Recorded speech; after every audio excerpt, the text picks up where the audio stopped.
ngoma nsuhuza buri muntu wese umurikira kuri channel yitwa Kanyange TV. Buri muntu wese ndamubwiye ngo hi ndamusuje cyane.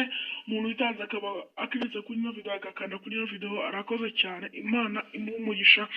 Mbibutsa gukora subscribe, like, comment and share. Icyo kintu mbasabye gukora like, comment and share. Ntimukagira imitima mibi, ukagira amashyari, mukore subscribe tuzamurane. Icyo kintu mbasabye. Uyu munsi tugiye kureba uburyo ushobora kwishyiraho mask nk'iyakakajwi neza.